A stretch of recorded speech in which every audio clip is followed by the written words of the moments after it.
Welcome to the 42nd episode of the Game 4 podcast. In this episode, still recording from home and sponsored by Gaddis Gaming, we will talk about our hopes and expectations for 2021 in tabletop gaming. I'm Adam. I'm Matt. And we are part of Game 4. Game 4 is all about connecting tabletop gamers. We made an app that did exactly that. But of course, right now in the times of COVID, we are not really getting together to play too much. So we've hibernated the app, but we're continuing on with this podcast to hopefully help you in your gaming expansion, moving into maybe other games, maybe moving into other genres, doing all kinds of different things like that, and also preparing for when we can get back together again and play. But while we're waiting, we, at least Matt and I, have been doing a bunch of hobbying, a lot of different things, playing some games as well, maybe, electronically, over like the internet, with friends and things like that. But, what other kind of stuff have you been doing? We've had a Christmas since the last episode. We have, yeah. Merry Christmas, Sure. holidays, and for everybody else. But yeah, I have a lot of plastic that I need to assemble now. Yeah, I suppose so. Yeah, to the point where a month ago I thought I had too much super glue, and now I'm thinking I need more CLA glue. So CA glue? Yeah. Yeah, right. Cyanoacrylate is what. Yep, CA. Yeah, CA glue. Now, I always want to put CLA. So yeah, CA. Because of PLA from 3D printing. Probably. Yeah, that's probably what it is. But yeah, I got the Legion starter set, and Star Wars Legion. A bunch. Yeah, Star Wars Legion. Mm-hmm. To start playing that. I've been convinced. Yeah, you got the like Darth Vader-y type or the Clone Wars? Yeah, type? the Darth Vader and Luke one. Yep. Versus the cool. Clone Wars one. Mm-hmm. Yep. And then Nice. I got a whole bunch of 40K boxes. Probably more than I needed to do two different kill teams, but nice. But yeah, I've got a start collecting box for Tal. Oh, and like 3 different boxes of stuff for Gene Stealers. I think there's like doing my kill team list. I think I need to get like one more like small box of minis for each to finish. But yeah, I've got plenty to do a kill team and then some. So cool. Yeah, I'll be doing that. And then I've been starting to put together my first Blood Bowl team. From that starter set, the Black Orcs. I've got most of that assembled now. I'm almost done that team. That's got the new second season, as they call it. Yeah. So this is Blood Bowl. A Blood Bowl, yeah. Mm-hmm. So yeah, I'm playing the Black Orcs, and yeah, I'm not gonna lie, some of the models are very tricky to put together. Trickier than I thought. Probably pointy like some too. pieces. Yeah, some pieces go together and you're like, oh, this is amazing. This is awesome. There was one that I think I spent about 5 minutes like looking at the diagram and looking at the two pieces before I finally figured out the orientation they were supposed to go in. Yeah, that can be sometimes like they just catch it from just the wrong angle. Yeah, and then it's not. Yeah, doesn't come across. And then, I mean, well. once I figured it out, I was like, okay, this is it because they fit together beautifully. But then I found then there was like another like little piece that's supposed to go someplace. I see where they think it's supposed to go, but I can't figure out any nice way to make it look. And I think I'm just going to use some green stuff on that and kind of mold my own little piece there because I don't know. It got to a point where it just did not seem worth my time to try to figure out. So, yeah, and sometimes that's kind of the way it works. Yeah, I can see that. Well, that's cool. Yeah. Yeah. Sounds like you had a Merry Christmas with that stuff. Have fun. Yeah. Yeah. How about you? Well, let's see. I finished actually last night on Twitch. I finished my Stormcast Eternals. For Warcry, I've got a small little warband of 5 Storm Bros, and I painted them up, and they are basically done. All I have to do is finish the basing, which I actually started. I usually don't do the basing on stream, but I kind of got finished, and I still had like a good hour left of the stream because I usually stream for 3 hours at a time. So I was like, well, I'll start working on the bases, and then because I've not really worked on them before in stream, so some people were, I guess, maybe interested, but yeah. I just basically answered a lot of questions and talked while I was just doing it's a little bit busy work, frankly, but I'm a big fan of having finished basings. Were you doing, like your cat litter and super glue and The And basing was all texture already, so I'd already done all that oh, before I okay, even primed. I always do the texture before I even prime the models. So what I was actually okay, doing when I say basing, I mean I was painting the bases. So yeah, ah, they already okay, had like some kitty litter on there and some little pieces of cork to look like rock and stuff like that. So all the texture and everything is already on there and it had already been primed and even sprayed with some other paint. And now I was just, but it wasn't the right, it wasn't ground color. It was like overspray from the silver that I did on mm, the armor. So I was now going through and putting down brown and then covering all that stuff up. And then I got to put down some gray where the rocks are a little bit. And then I'll go through and throw a wash on stuff. But the rest of that I'm going to do off air, I guess, for lack of a better term, off stream.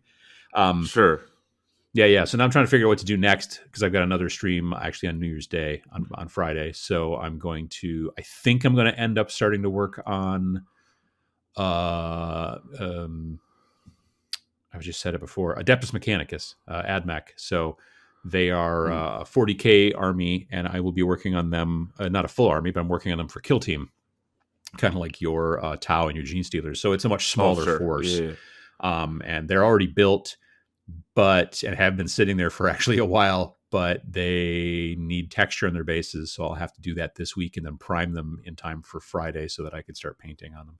So mm, that's kind of my plan over the rest of the week. Um, and then I also was working on some cultists for a game called Zona Alpha, which is made by Osprey, or produced, published, whatever, by Osprey. It's designed, written by Patrick Todorov. And so I used, they don't have a model line that's attached to the game. It's one of those kind of, miniature agnostic games, which I like. mm, And so I was using models, these cultists from a company called Anvil Industry over in the UK. They make really cool kind of resin models to be using in all kinds of different games, and they have modern. They do also some sci-fi stuff and things like that, but they also have just like modern. Like military contractors and like scientists and also okay, cultists and sure, stuff like that, and so I finished those up. There was only 6 of them, but it was a quick paint job, but I enjoyed it. And they need to be, I guess technically they do need to be matte varnish, but otherwise they're done. mm, So now I need to build a new list. So like in the game, there's cultists as a faction, military as a faction, scientists, traders.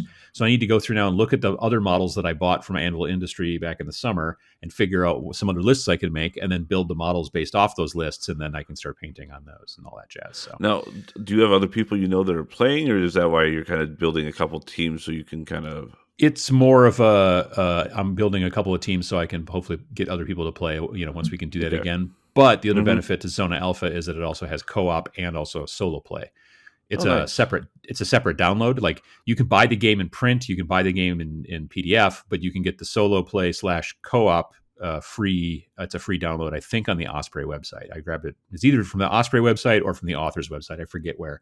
So I will hopefully eventually maybe do a battle report on on YouTube of Sure. Zona Alpha, but I'll be doing it probably still by myself, unless it comes much later in 2021, which we'll talk about a little bit later. Right. Um, and then I'm working on some terrain. I had a bunch of Star Wars Legion stuff, like 3D printed Star Wars Legion stuff. Some of it Mm, came hmm. from Imperial Terrain, and some of it came from Corvus Game Studios.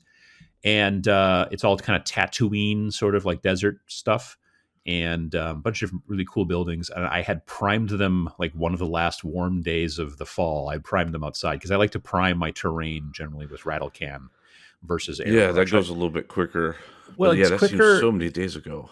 Yeah, I know. It's quicker, but it's also I think that the rattle can primer sticks a little better Mm, to plastic. Specifically, the stuff that I was using. I was using the Krylon camouflage stuff, and that's got the yep. fusion technology in it, which is supposed to stick to plastics better.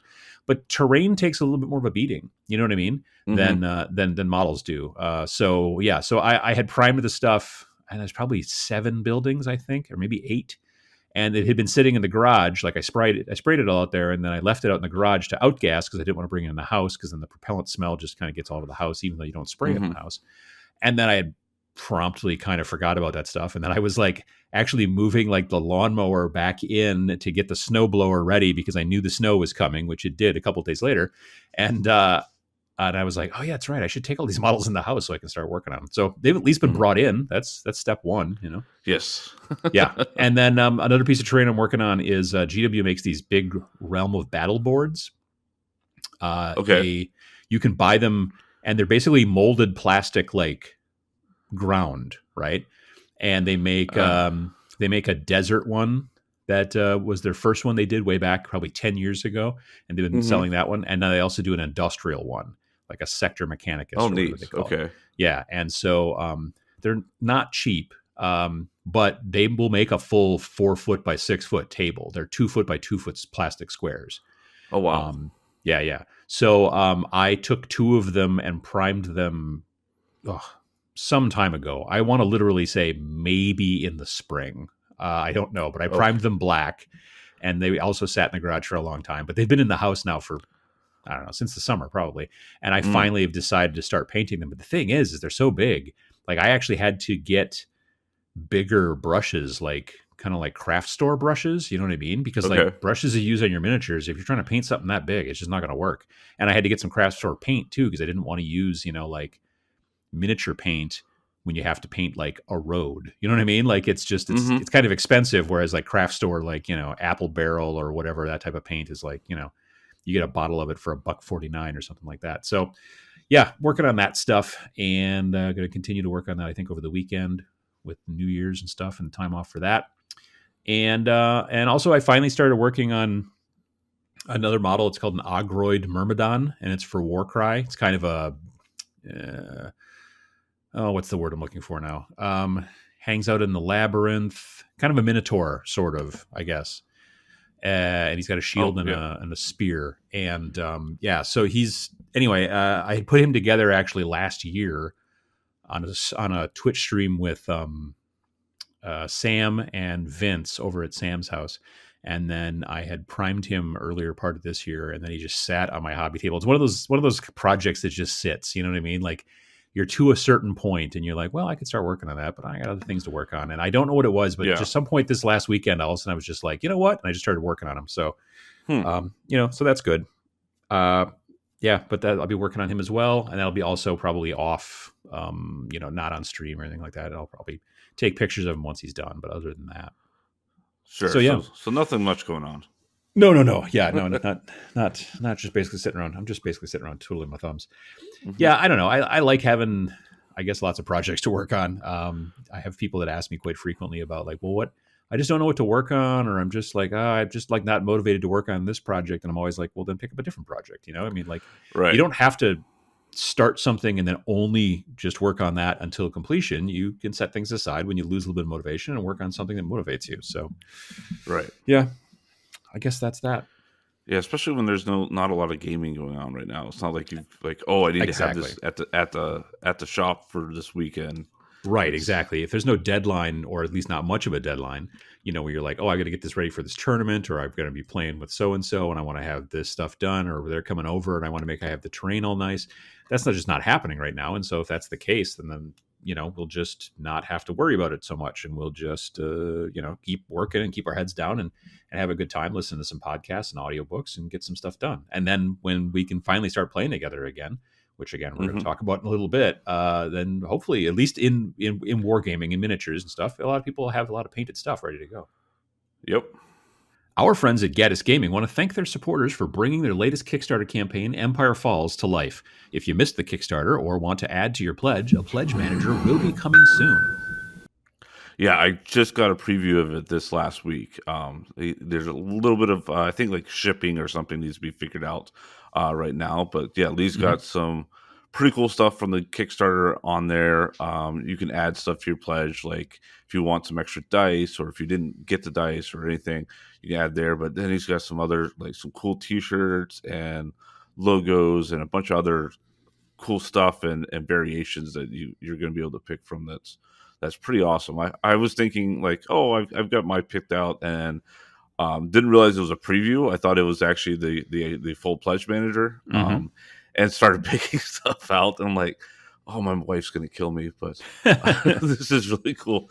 So and then I found out it was a preview, and I was like, well, that's good. Now I at least have some time to figure out what I want. But yeah, it sounds Yeah, like yeah. that's gonna be coming soon. Yeah, So nice. That's good to hear. And as an added thank you to all of our listeners, you can now get 10% off your entire purchase of World War I and World War II miniatures at Gaddis Gaming's website when you use the promo code GAME4. That is GAME and the number 4. Follow the link on gaddisgaming.com. That is GADDISGAMING.com, or in our show notes. And thank you to Gaddis Gaming for sponsoring the Game 4 podcast. Yeah, thank you. Absolutely. All right, so 2020 is behind us now. Well, almost. Not yet. Almost. It's getting there. Yeah, I don't know that we want to necessarily turn our backs on it yet, frankly. Right. But yeah. So yeah, we'll give it a little bit more time. But yeah, very very it's soon. Like the monster at the end of a horror story. Like you're like, right, it's going to get up sure again. If it's really dead. Yeah. No, absolutely. No, it's been something. Yeah. So with 2021 coming, I think that there's a lot of folks out there, just in general in the world, that are thinking, well, okay, new year means everything's going to be better. Well, I mean, not, yes, hopefully, but not necessarily on January 1st. It's going to take some time. Right. Yeah. So I think everything that's spun down this year has to spin back up. Right. Yeah, no, absolutely. And I think that things will be a bit different and stuff like that and whatnot. So I think that our best bet here for this discussion to some degree is to try to maybe discuss, for lack of a better term, maybe a little bit of the downer stuff and then end on on a better note. You know what I mean? Like things that we're looking forward to. Right. Yeah, that sounds good. Yeah, because there's definitely some stuff where like, yeah, that's probably not going to happen. But there's some stuff like as we get further in the year, you're like that's probably going to happen now. So sure, yeah. No, definitely. I mean, one of the things that I've missed personally quite a bit in 2020 that is in-person conventions. It was interesting. Just recently, I told my wife that I've been having dreams about going to like hotels and just places and convention centers. Like they've not even necessarily been dreams about going to a gaming convention, but just being in groups of people and stuff like that. Like they've just been happening a lot lately. And I'm like I had a dream recently where at one point we went to a buffet and I was just like, whoa, that is crazy. You know what I mean? Like, oh yeah. Like, cause like a year ago, like, you were going to a lot of conventions and I'm sure that at one point you uttered, or we were around people that go to a lot of conventions, if they're like traveling, for whatever that were at the, like, oh yeah, here we go. Here's another convention. We're at another convention, and they're, back in their head, they're like, oh man, I just wish I could have a break, and now they've gotten that break. Yeah. Maybe everybody wished at just the right time. And here we are. Yeah. It's been a thing. Like, yeah, definitely. In 2019, I traveled the most I've probably ever traveled. And I had plans to do basically kind of the same thing in 2020, but everybody had plans for 2020. But yeah, I think that even though it's next year coming up, and you're going to have, we are still going to see a pretty light load of conventions. The vaccine and all that kind of stuff is starting to roll out, but it's going to take time, obviously, to get to enough folks. And like we know for a fact that Adapticon, which is a tabletop wargaming convention, biggest one in the country, that one is in Schaumburg, Illinois. It's usually in the end of March, and they've already canceled for 2021, saying they're not going to be able to do it this year because of the way that the numbers are still kind of trending, and and they're in Illinois, and Illinois is basically the government's like, look, no get-togethers bigger than this. You know what I mean? That kind of thing. So yeah, that really kind of. Right. And there's so much lead time you have to do. Like, you can't just like go, hey, next week we're going to start a convention because things went better, Yeah, absolutely. Like normally with that convention, the housing, like the hotels and stuff like that for that convention, they go up for people to be able to, reserve hotel rooms usually in July, the previous year. So July of 2020, there would have been like, hey, the hotel rooms and stuff like that are now available for Adapticon. And that didn't happen. It didn't happen in August, and it didn't happen in September, blah, blah, blah. And also like as a person who has taught classes at that convention as well, normally they reach out and they're like, hey, classes, blah, blah, this, that, the other thing. And that wasn't also happening either. So, I kind of knew ahead of time, just because I wasn't Mm-hmm. seeing these things happening. I had an assumption, but they couldn't officially announce it until probably a certain date because of the laws and the hotels and all that kind of junk. Right. So I think we're going to see more of that, at least in the first half of the year, potentially a little bit longer. I know that currently, like, GenCon has not said we're not doing it, but and GenCon's early August, so I still just wonder if that's on the cusp, personally. Right, they're kind of on the bubble there. That one's going to be a Mm-hmm. tough one. That's right in the, if everything goes perfect Mm-hmm. and exceeds timelines, they'll be fine. But Right, any and kind of since delays are going to, things so frequently go perfect, yeah, it should right, be just fine. exactly. Yeah, But so but anything in like the late fall, early winter, like your like Nova Open and stuff like that, I could see that stuff definitely going forward. like Nova Open is another tabletop gaming convention, tabletop wargaming convention, and that takes place in DC, and it's usually very, very end of August, early September. More often than not, it usually starts like the last couple of days of August and goes into September. It's a 4-day thing, or 3 or 4 day thing. And Mm-hmm. like last year, it was, if it would have happened, it would have all been, because of the calendar, it would have all been in September. It would have been like September 1st through 3rd, or 1st through 4th, or whatever it would have been. Mm-hmm. So yeah, that's a potential. There's another real kind of small convention slash tournament that's supposed to take place in November, usually every year, in Northern Illinois, called Holy Havoc, which maybe that'll happen. I kind of want to go to that. I wanted to go to it last year. Well, technically this year, 2020. But we'll see.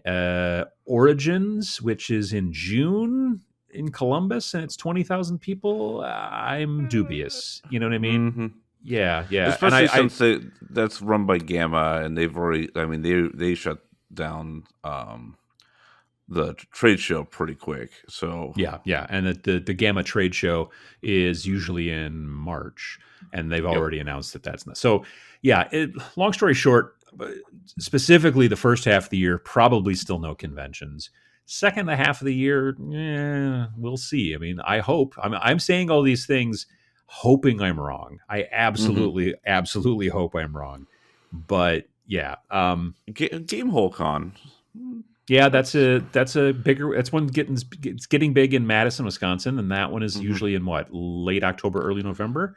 Yeah, Could be a that good chance for that. Could be a good chance for that. Yeah. So yeah, that would be great too, because I'd like to go check that out. There's another convention I go to that is in usually October.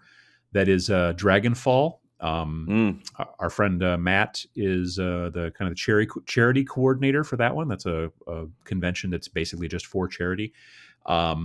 Mostly leaning towards miniatures and stuff like that. But that one is usually in October. So hopefully they'll be able to pull that off. But it's going to be interesting. It's going to be, I don't know how these things are going to be handled, whether or not like you have to show proof of vaccination, or right. I mean, like even something like GenCon, they would have to, like, how do you socially distance like the GenCon, dealer room? Like it's sometimes just elbow to elbow. You know what I mean? Right, like you can't even on distance, a good year, much less socially distance. Yeah, no, absolutely. Half the time I'm getting clobbered by somebody's backpack because they decide to turn to look at something, or you walk through a fart or something. There's just a lot of weird smells there, frankly. Everybody's going to be in hamster balls. That would be weird, but cool, maybe. And you'd be in your own weird, smelly hamster ball, and then people could stay. Yeah, that's not a bad idea. It'd be very hard to buy things, though. Everything would have to get shipped to you. And you'd have to use NFC to be able to buy stuff. I don't know how they could get it in the ball. Are they inflatable? Yeah.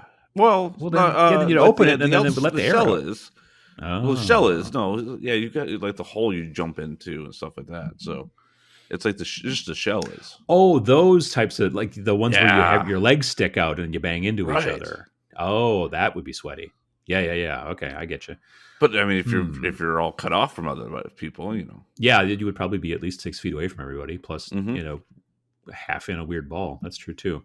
Yeah. You should call Peter Atkinson and be like, hey, I got this idea, $1 million idea. It's a good idea. You heard it here first, folks. Yes, exactly. This is the proof of trademark. I don't even know what that Mm-hmm. means. So yeah, fewer in-person conventions, obviously, probably going to be the case.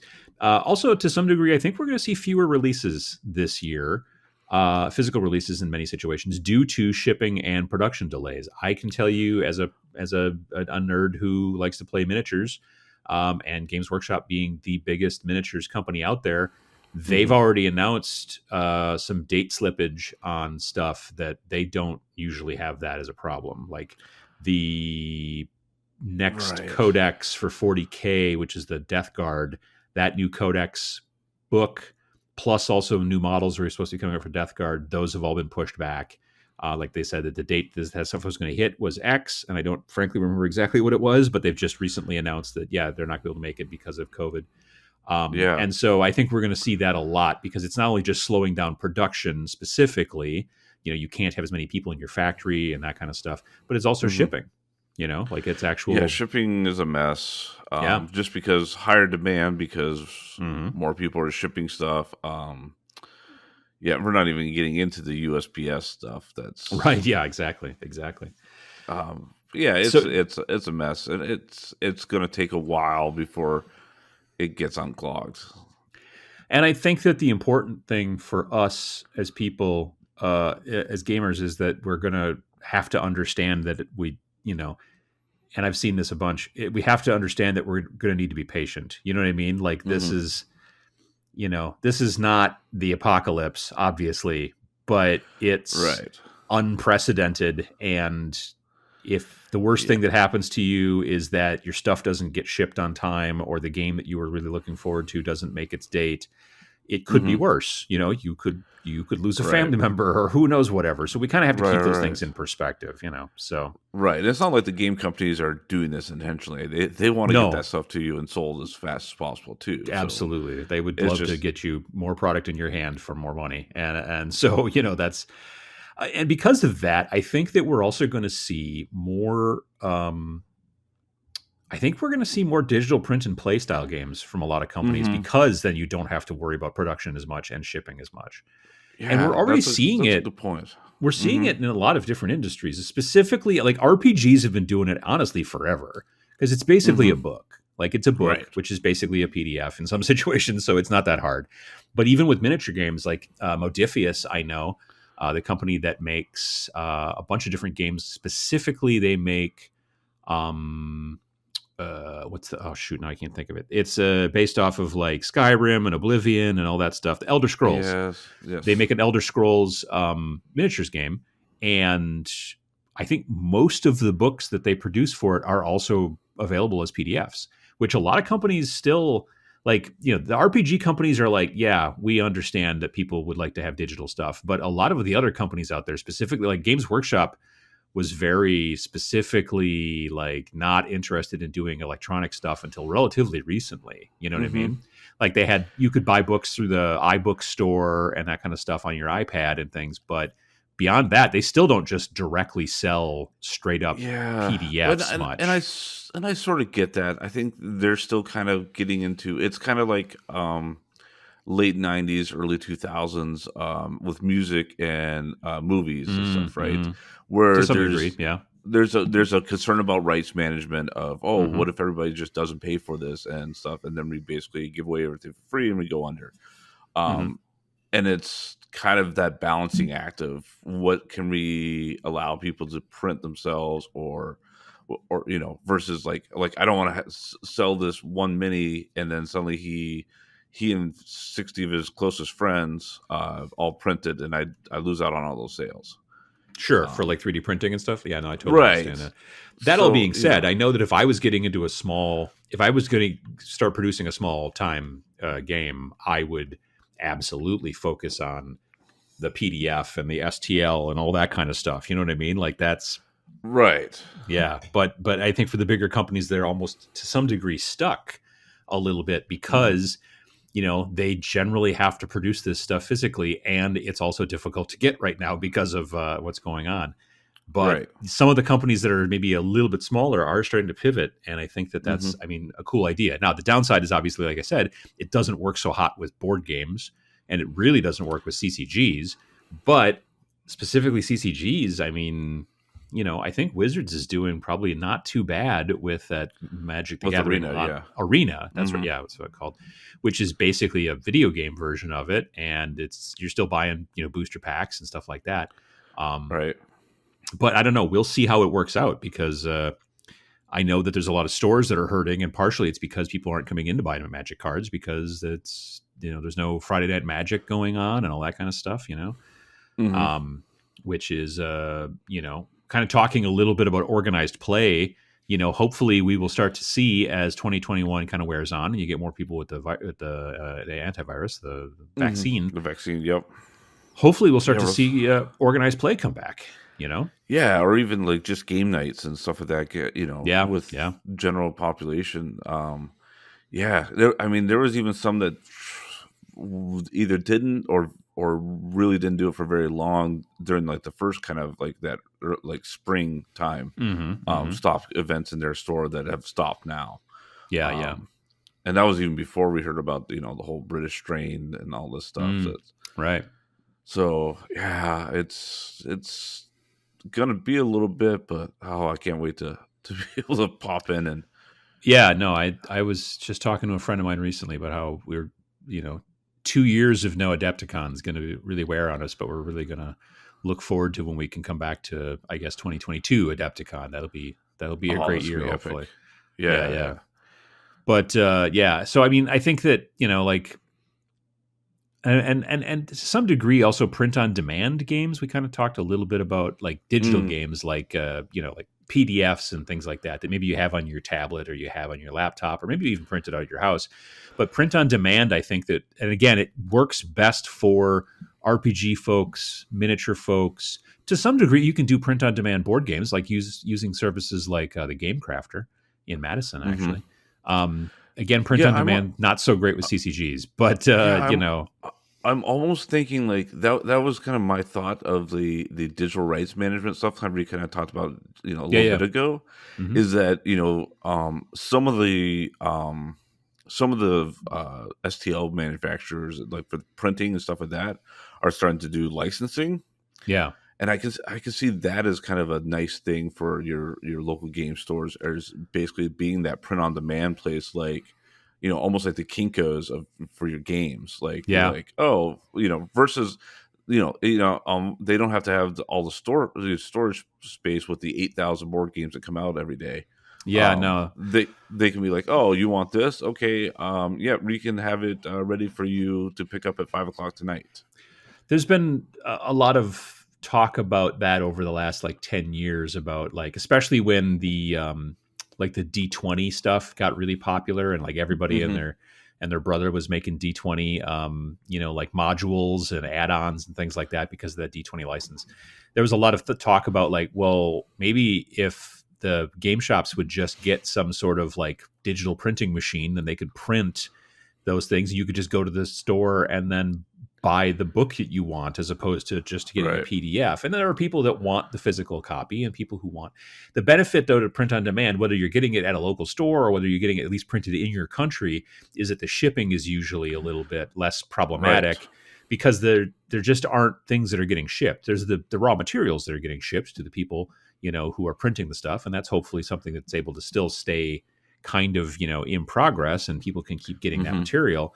But it's a situation of like, I bought a print on demand book and I think it came through Amazon, but there's other companies out there like Lulu and a bunch of other ones that, Right. can, that you see a lot of RPG folks go into and that kind of stuff. And a lot of And miniatures as well.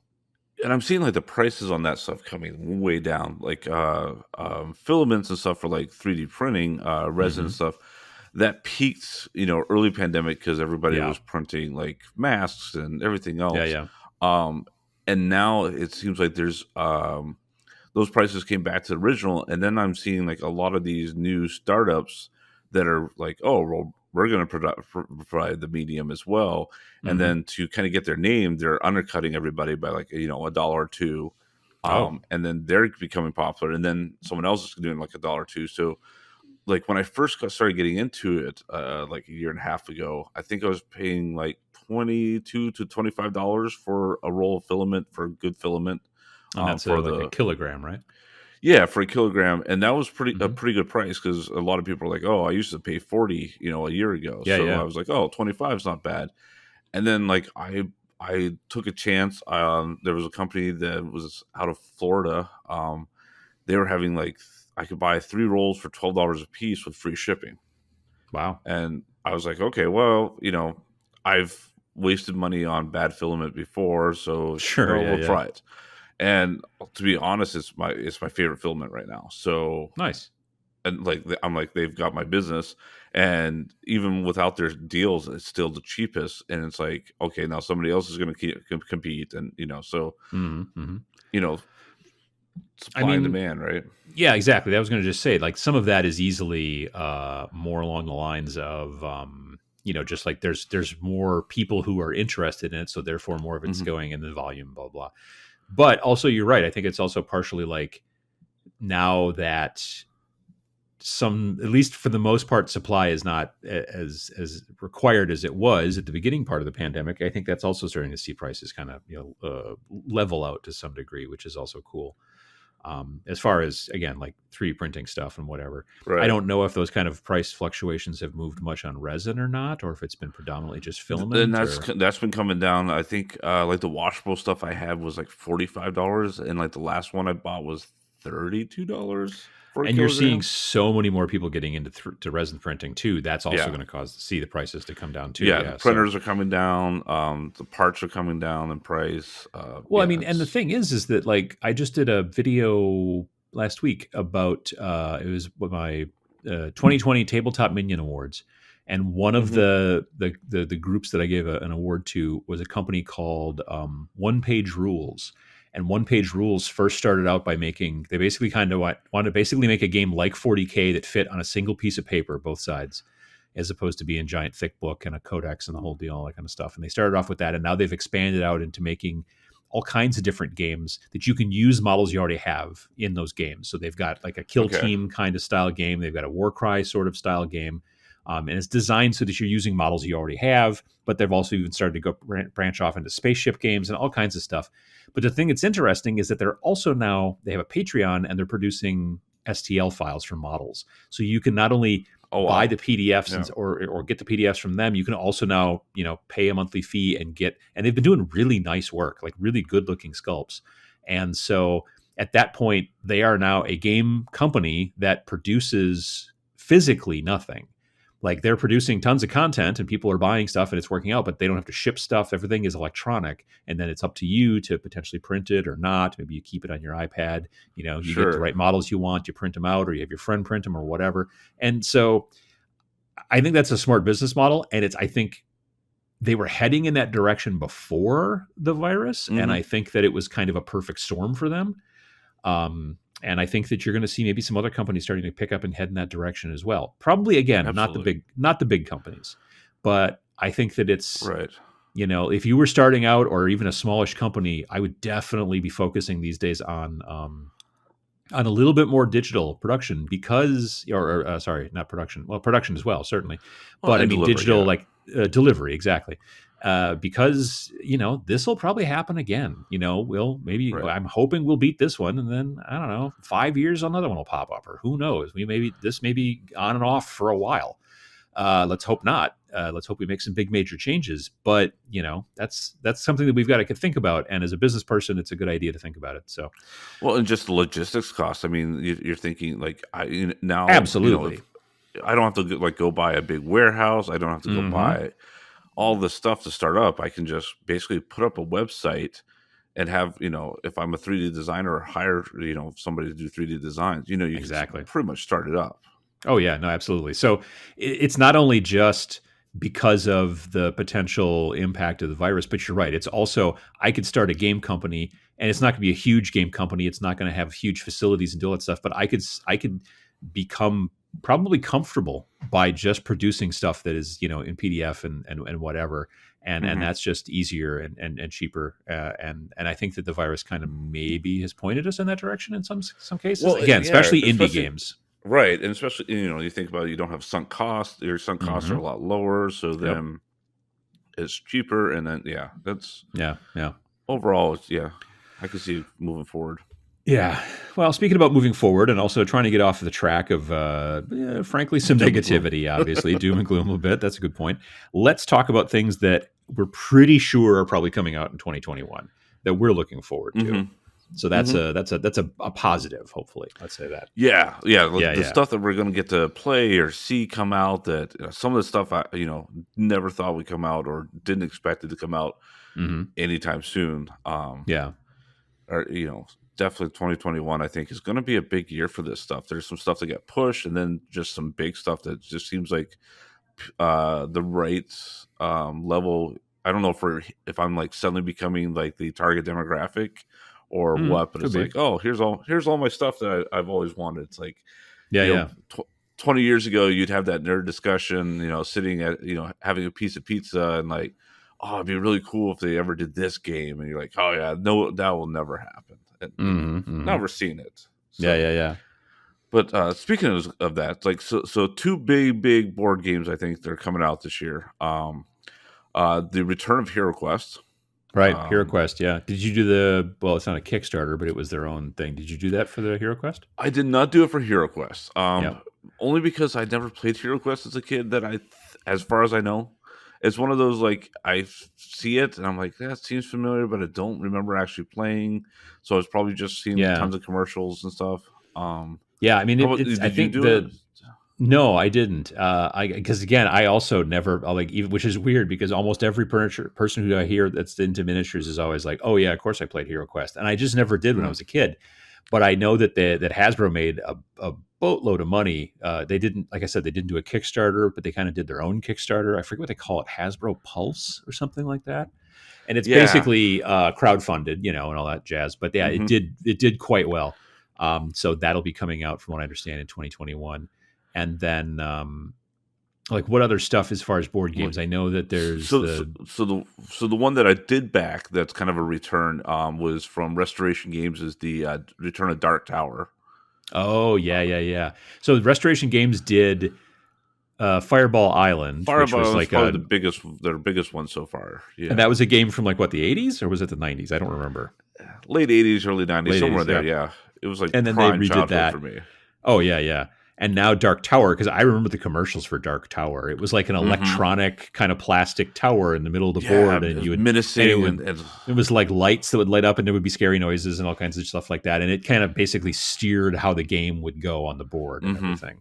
So yeah, they're yeah, it they're was like doing the that. the original AI like dungeon Yeah, yeah. master in a little box.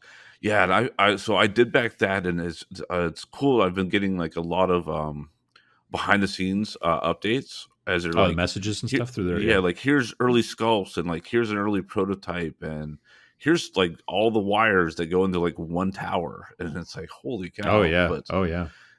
yeah, it's crazy that they're kind of taking that old concept, but then adding all the cool stuff that like how small electronics are, and like how you can basically buy a computer that fits on a quarter now. Yeah. um Oh yeah. Absolutely. so they can do all kinds of stuff. So yeah, I'm excited. It sounds like it's going to be pretty epic. And then the new kind of, it's not an expansion. It's basically Gloomhaven, but in a new setting. That's coming out this year too, isn't it? Yeah, it's kind of, yeah, Frosthaven, which is kind of, Yeah. yeah, Yeah. the winter version of Gloomhaven, but it sounds Hmm. like maybe more sculpts in this one, more Yep. monsters, just basically, yeah, everything you want in Gloomhaven now that they have the power to produce it in Frosthaven. It sounded like their Hmm. Kickstarter did even put the Gloomhaven crowd to shame. Yeah. Yeah. So yeah, that's awesome. I did not get into that just because I haven't even finished Gloomhaven.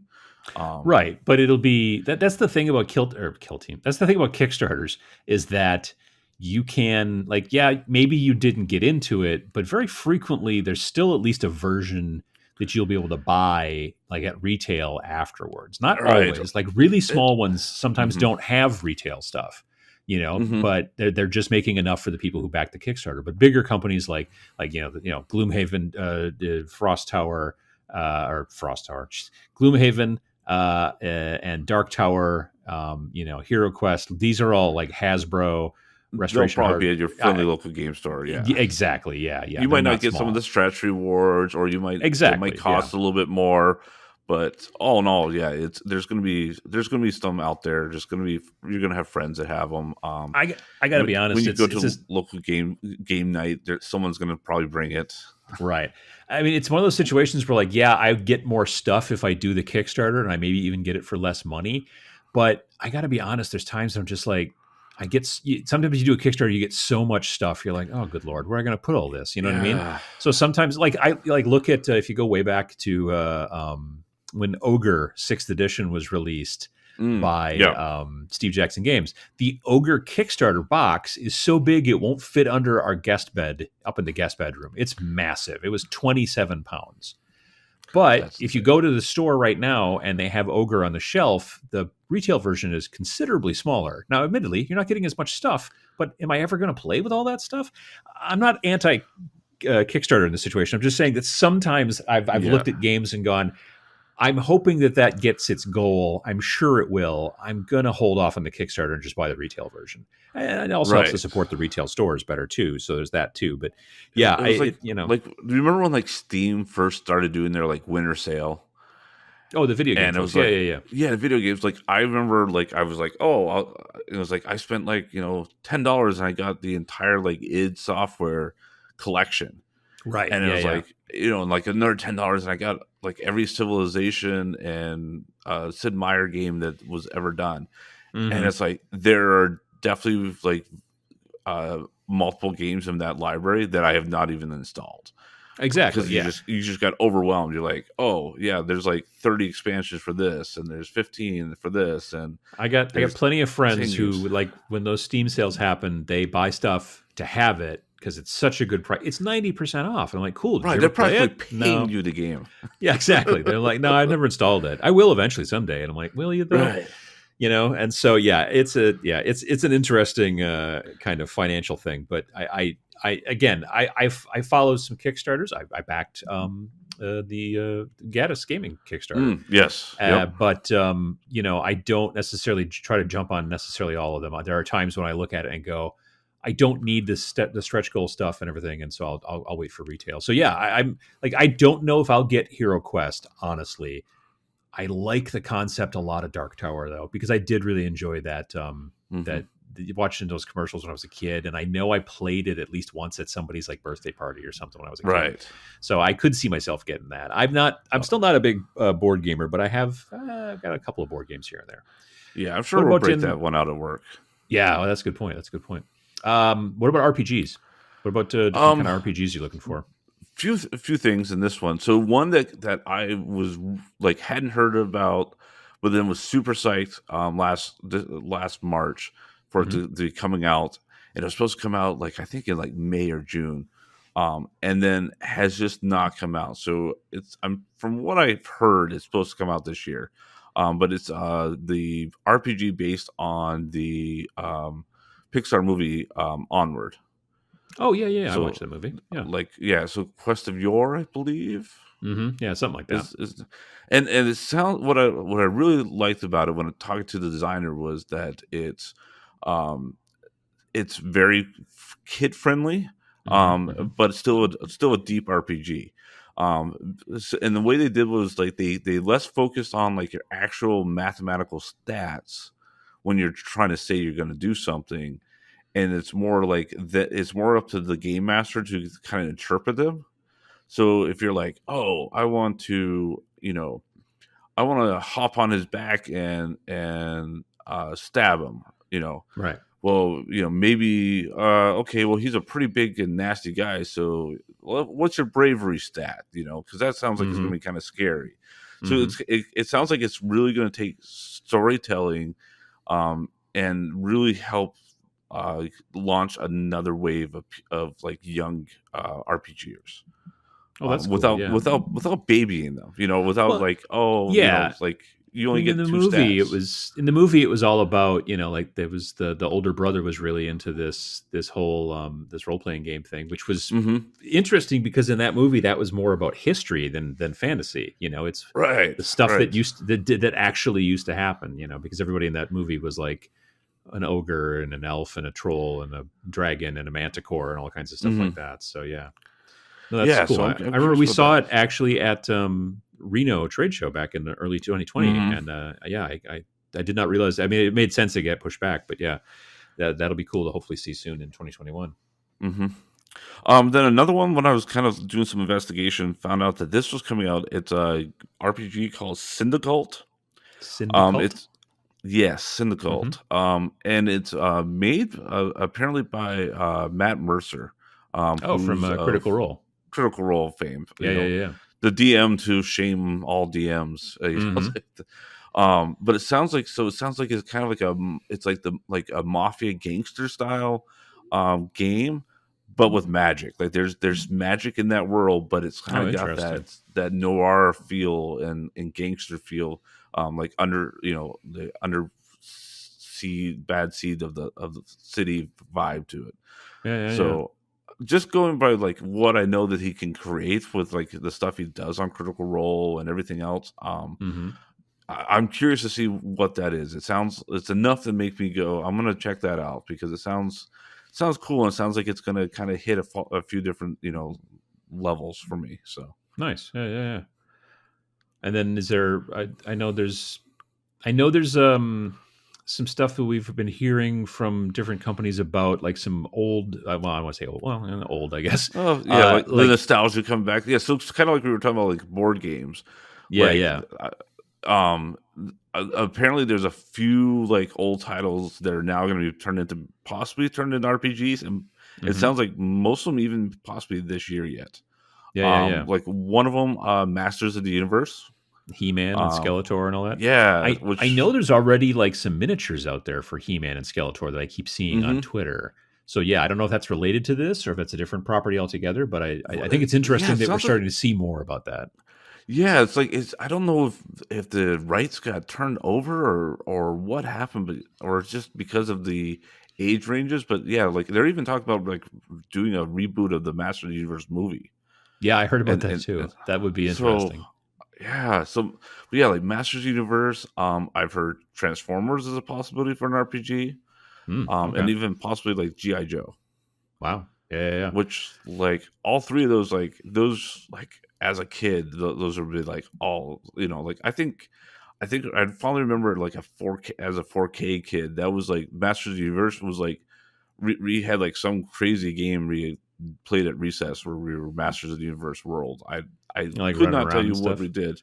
Yeah, Yeah, yeah, but yeah. I remember doing it. I have no idea what the rules were or what they were. They probably made no sense, if I go back Yeah, to it. sure. Right. Yeah, yeah. But yeah, like if y'all went and told that kid like, hey, they're gonna do a proper game with this, you're gonna be able to do this later. Like awesome.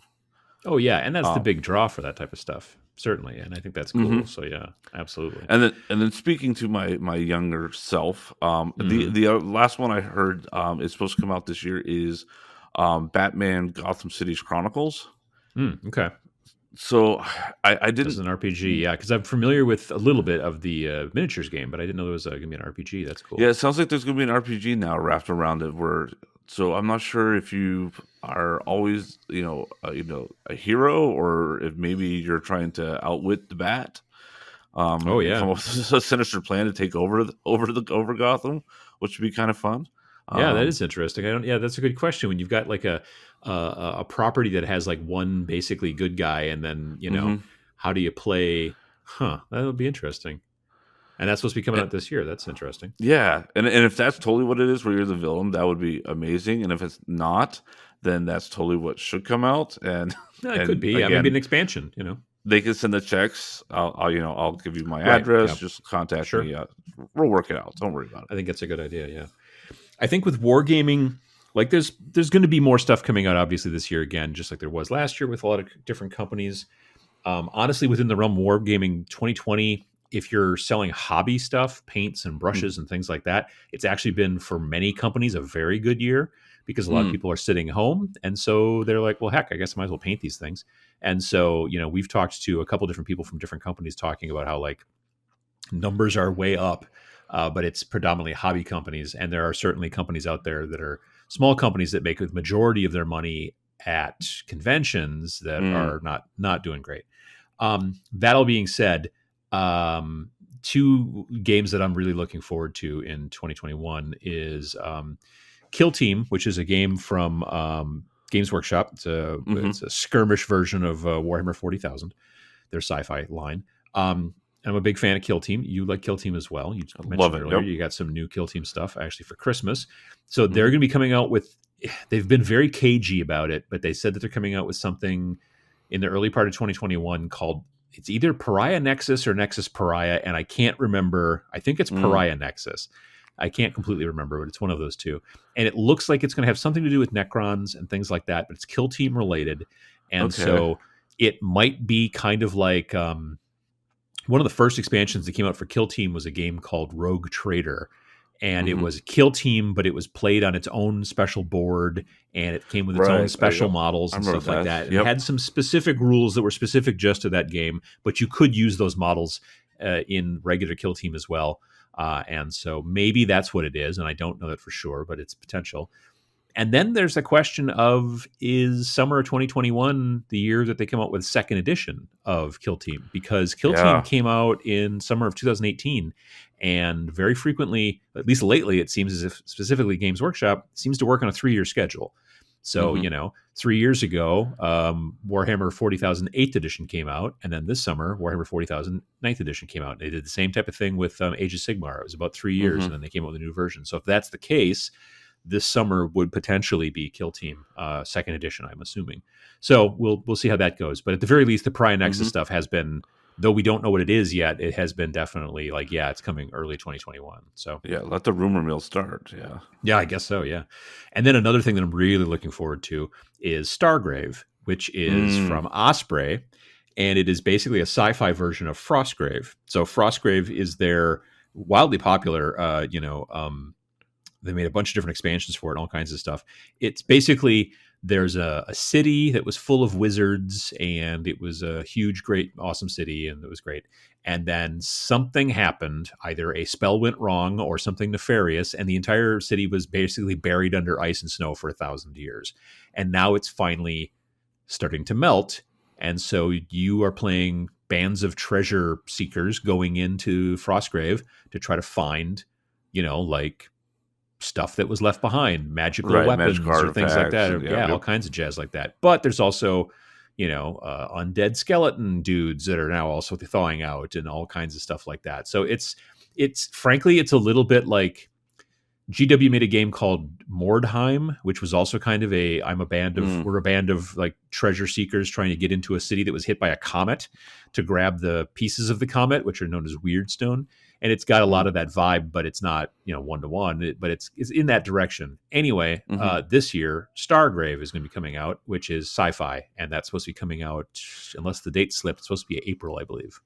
Oh, very And cool. I'm so excited for that. yeah, because again, it's one of those games like they do have some miniatures for it that you can buy, but it's completely understood that you're probably going to like make your own miniatures or like kitbash things or take Yeah. things from other lines Mm. and this, that, and the other thing. And I love that portion of the modeling. So, and I just find kit bashing sci-fi to be a little bit more fun than kit bashing fantasy. That's just a personal preference. So I'm looking forward to it there. Yeah. Right. Because there's a lot more. It seems like there's a lot more you can do with it. Yeah, I agree. I Like, agree. like you can't really, there's only so many body parts you can put on an elf. Like, Yeah, and like you could like there's no robot arms, there's no, like I don't know, like you can put a bunch of daggers on them, I guess, or something, right. but But it's difficult a little a bit more. cool, yeah, where you can make a cool cannon or like a drone or something like, Mm. yeah. No, Mm. definitely, yeah. So yeah, really looking forward to Stargrave, and I'm hoping they send me an early copy so I can take a look at it. I'm Mm. looking forward to that. Yeah. Yeah, and then I don't know, CCGs. They've got in the notes here I you've was got looking up the Forgotten start. Realms, which is a D&D thing. Yeah, so Magic, now that Magic is starting like last year, I believe it was last year. Again, my timeline is completely Yeah. off. So Well, they forgive me did if I'm the Godzilla. Godzilla. I don't remember that one. No, they did a Godzilla one first, and then later on they did Walking Dead. For Magic? Yeah. Isn't that not Oh, what you were how did talking I about? miss that? No, that Oh wasn't yeah. where I was going with that. But Oh yeah, no, yes, they've released cards in Magic that there was one that was Godzilla stuff, and it kind of caused a bit of a kerfuffle because people are like, huh? it doesn't make any sense that Godzilla is in Magic, and they're like, well, it's we got paid, Well, and then it they was did the sounds same thing yeah, with Walking Dead as well. Yeah, they're huh? both kind of licensing deals. I thought that's where you Because were yeah, it going sounds like because they're Forgotten definitely Realms going is a with licensing planes. thing too. Yeah, they're going with like a planes thing. Like there's different Hmm. planes of Magic, so it's not maybe the normal core plane. Yeah, yeah, But yeah. last year they did a campaign setting that was for D&D that was set in the Magic realm, so you could Oh play yeah, yeah. You're right. You could play the like a whatever the world is planeswalker. in Magic, yeah, and you could do Right. that in D&D. So now they're going kind of the Now they're opposite going the other direction. way, where it's Yeah. Forgotten Realms in Magic. Yeah, Gotcha, so that gotcha. sounds pretty Okay. cool. Yeah, And yeah. then it sounds like they've got another planes that they're introducing. I believe it's called Mm-hmm. Strixhaven, something like that. Uh, Strixhaves or something like that. yeah, and it sounds like the first one is like a school of mages. From what I read, people were thinking that it kind of has like a Harry Potter, Hogwarts feel Oh. to it. So I don't know if maybe they're looking to hit like a younger crowd, or if they're just trying to hit people that are now older playing Magic to get them into some kind of like the Mm. schools and that vibe. I'm not sure exactly where they're going with that, but I'm sure they've got a entire 5-year marketing plan on that. So Yeah, well, one would hope, yeah. yeah, Well, that's so cool. Yeah. I mean, I yeah, think it's interesting. I don't know like I know that there were people that were unhappy about like the kind of crossovers when they started going into stuff like Godzilla and Walking Dead. I yeah, as a person who doesn't really play Magic anymore, I was like kind of like, well, that's sort of cool, but I know that there are some problems with, I guess, like tournament play or organized play. mm, Some of these cards were a little whatever problematic just beyond the licensing and stuff. But yeah, it's been an interesting time, I think, for Magic specifically, but Pokemon as well, and a bunch of the other. There's not that many trading card games out there anymore, but no, you got um, what, Yu-Gi-Oh, Pokemon, and Magic. Magic. I don't know if Force of Will is still out there or not. That was the kind of a more, I think, Asian themed one. It had a lot of anime themes. Mm-hmm. But yeah, there's not a ton of them out there anymore. And so, yeah, it's because of the kind of like no more organized play, at least for a while. That's, I think, kind of a bigger deal. So, Right. I'm glad that, I mean, it makes sense to some degree that I think they're trying to do these licensing things, and we'll see how they, sell long term. Mm-hmm. But yeah, I mean, the CCGs specifically, again, like I said, Magic and Pokemon and all those, they're going to kind of try to stay as close to their schedule as possible. So, them releasing new stuff is going to be kind of normal, but it's just seeing which directions they go into to try to do some of these things. I think Forgotten Realms is an interesting concept. It's Mm-hmm. you're going to get a lot of people who love that particular realm or that particular storyline within Dungeons and Dragons, and so to be able to play Magic within that area too. That set Right. of I think cards is they can hit cool. some nostalgia. I wonder if there's going to be, like a Dritz card is going to, maybe that's Oh, going I'm to sure. instantly become like, sought after type thing. Yeah, absolutely, absolutely. No, I agree. Cool. Well, I mean, 2021 is coming whether we want it to or not, and I think that I have a very strong suspicion that whatever we think it's going to be, it's maybe not going to. So it'll either be better than we think it is, or I don't know, or maybe not as good, or whatever. Right. Let's We say that I'm could, cautiously optimistic to some mm-hmm. degree, and I'm looking forward to, like I said, I'm looking forward to being proven wrong as far as like, all of a sudden GenCon goes off with a hitch, everything's great and it's Right. spectacular. I'd I rather would go that way than have like, absolutely. snake-headed wolves that are attacking us and as we Those are run from the gigantic volcano in Yellowstone. yeah, I don't want any of that stuff to happen. I don't know where No. snake-headed wolves are coming from, but that's scary. Yeah. Yeah. I'm just saying those are the Do two you know sides of the something I coin I don't? see. I'm just. Oh wow. Okay, so it's either things are going to go good or we get snake-headed wolves. All right, all right. I I mean, mean, I like to think of it being a little bit more gray, but whatever. We'll well, see how it goes. It's a bold hey, everyone strategy, but else, maybe it'll pay off. right? Let's see everybody's. We'll Yeah, start taking exactly. odds, on our site. And Put them in the what comments on your the YouTube predictions are. channel. Yeah. What do you think? What do you think? Snake-headed wolves, or maybe not so much? I don't know. That's fine. All right. Well, Keep everybody thanks. distance. Yeah, well, they will keep you socially distanced because you'd be hiding from the snake-headed wolves. That's a good point. Thanks again for listening to this episode of the Game 4 podcast. If you've got questions or comments and you're watching on YouTube, please leave a comment below. If you're listening via your favorite podcast player or just aren't into the whole YouTube comment section thing, then you can feel free to reach out to us via email at podcast.imgame4.com, and you can tell us about snake-headed wolves.